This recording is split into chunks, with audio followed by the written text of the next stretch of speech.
grand-père paternel mort pour la France, Première Guerre mondiale, Deuxième Guerre mondiale, il y a eu des milliers de combattants musulmans venus du Sénégal, Maroc, Algérie, qui sont morts pour la France, qui se sont sacrifiés pour que le sol français retrouve sa souveraineté et sa liberté.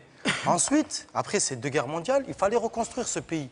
La France a eu recours à nouveau à ces mêmes anciens combattants survivants, à leurs enfants qui sont nos parents, pour reconstruire la France, pour lui redonner son sang, pour lui faire redorer son blason, pour remplir ses usines et labourer son sol. Alors, votre question, Adil, maintenant. Ma question, au nom de ces combattants musulmans qui sont morts pour la France, au même titre que votre grand-père paternel, serait-il pas préférable de laisser les droits du sol tel qu'il est actuellement, que ce soit normal qu'il y ait des mosquées en France, que ce soit que les musulmans puissent pratiquer leur religion comme elle doit l'être selon l'article des droits de l'homme, et même, pourquoi pas, même qu'il y ait de la viande halal dans les cantines. Alors, droit du sol. D'abord, vous mélangez énormément de choses. Alors, je sais que, à force de le répéter, on finit par croire que c'est une réalité. Il y a des réalités dans ce que vous avez dit, il y a des choses qui sont fausses, voilà, simplement. La réalité, c'est qu'effectivement, il y a des Français musulmans qui se sont battus, bien sûr, et ils étaient Français, monsieur. Et à ce titre, nous leur avons, en toutes circonstances, rendu hommage. Et c'est d'ailleurs des Marocains, des Algériens, des Sénégalais. C'est d'ailleurs pour les Français musulmans qui se sont battus à la Première Guerre mondiale que leur a été offert la grande mosquée de Paris. Vous le savez, bien sûr. Bon. Les Français musulmans d'Algérie, les Harkis, ont trouvé à leur côté, en toutes circonstances... Je parle de ceux qui sont combattus pendant la Première Guerre et Deuxième Guerre mondiale. Je ne parle pas de la guerre d'Algérie, je parle de ceux qui étaient à l'époque de votre grand-père paternel mort pour la France, qui eux aussi ont combattu aux côtés de votre grand-père. Ils se sont quand même battus pour défendre ce territoire. Et pour, Français, vous savez ce qu'on disait à l'époque, par le sang reçu et par le sang versé. Il n'y a donc aucune difficulté là-dessus. Il y a eu des combattants qui se sont battus pour la France, ils en ont été récompensés, on leur rend hommage et c'est tout à fait normal. On leur rend hommage comment?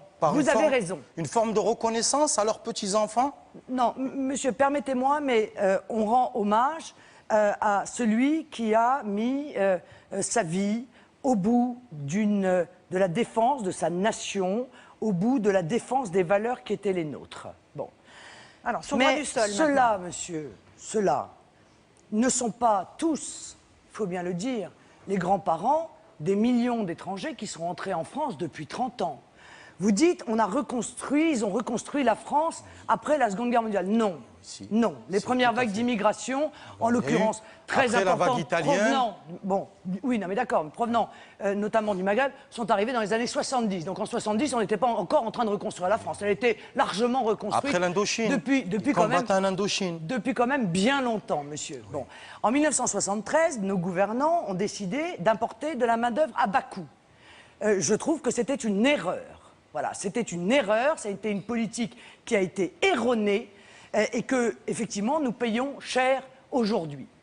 Aujourd'hui, nous nous retrouvons dans une situation où nous avons 5 millions de chômeurs, 8 millions de pauvres, 1,2 million de Français qui sont dans l'attente de foyers, qui sont dans l'attente d'un logement social. Croyez-vous qu'il n'est pas folie que de continuer à faire entrer 200 000 étrangers par an dans notre pays? C'est pas la question d'Adil, hein. Oui, c'est pas ma question. C'est pas du tout sa question. Hein. Bah si, mais c'est la question pas que du tout. vous avez me parlé posez. au niveau de la reconnaissance du droit du sol.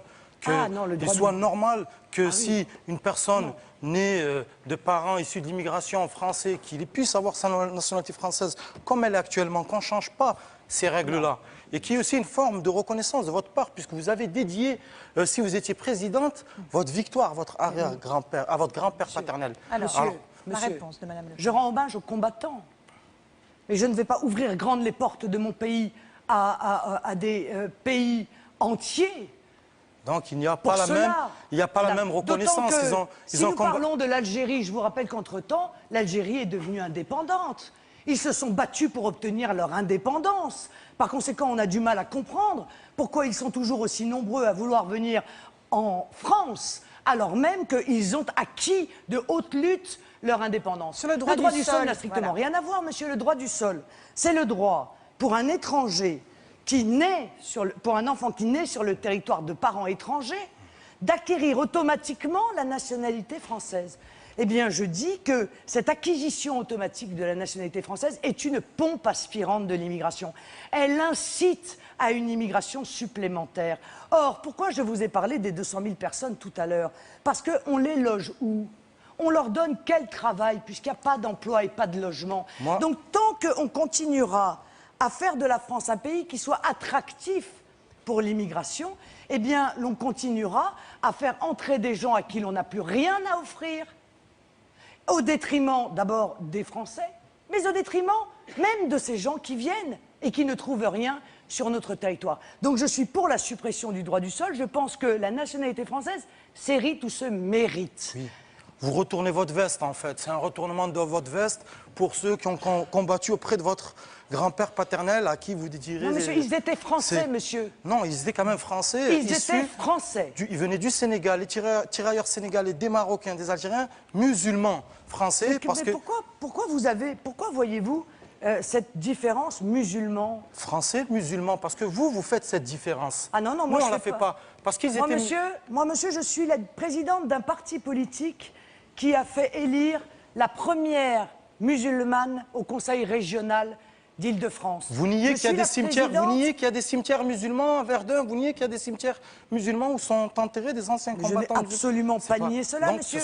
C'est des cimetières de combattants musulmans. Et je vous dis même mieux que ça, je vous dis que le Front National a été le parti politique qui s'est battu bec et ongle pour défendre les harkis, les Français musulmans qui avaient choisi la France, quand les socialistes et les gens de droite les ont parqués dans des camps, les ont traités comme des chiens et qui sont restés pendant des années et des années, comme on n'oserait même pas aujourd'hui traiter quelqu'un qui n'a aucun droit sur notre sol, c'est-à-dire un clandestin. Adil, eh bien, nous les avons défendus.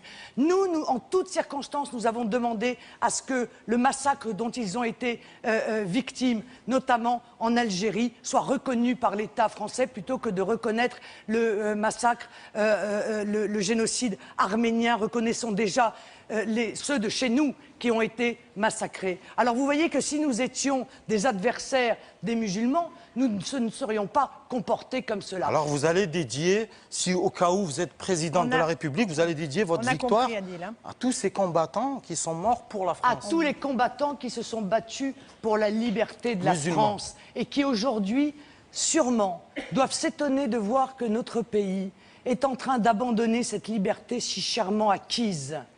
Bien sûr, parce que c'est ce qui est en train de se passer. Merci beaucoup, Adil. On reviendra à vos questions dans un instant. On va passer, si vous le voulez bien, la parole à Joëlle Percheron, qui est juste derrière vous. Bonsoir, Joëlle. Bonsoir. Vous avez 46 ans, vous êtes commerçante, mère de 4 enfants. Et vous cumulez 2 emplois pour vivre.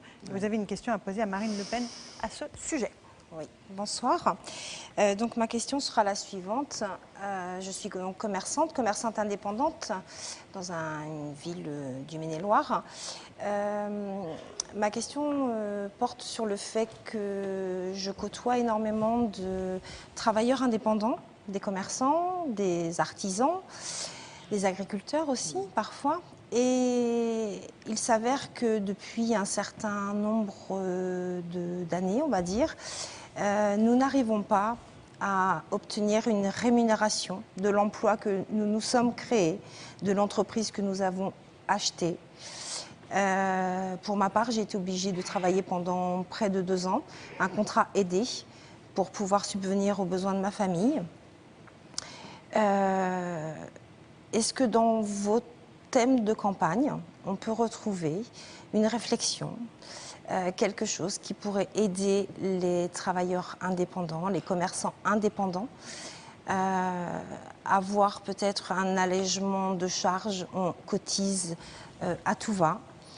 On cotise pour l'emploi, sachant que si un jour, malheureusement, nous devons fermer boutique, nous n'obtiendrons aucune indemnité. Alors, la réponse de Marine Le Pen, Joëlle. Vous êtes les vrais patrons, les vrais petits patrons. Quand je dis les vrais, c'est qu'il y a des faux. Il y a des gros qui sortent des écoles, qui sont cooptés, qui mettent jamais un sou dans leur entreprise, qui licencient pour des raisons de profit sous la pression des actionnaires. Vous êtes des vrais patrons. Et bien souvent, c'est vrai que vous payez moins quand vous avez des salariés que vos salariés. Vous mettez votre propre argent dans votre entreprise au risque de le perdre. Hein. Et puis au risque aussi, quand l'entreprise se porte mal ou qu'elle tombe, eh bien, de subir l'opprobre.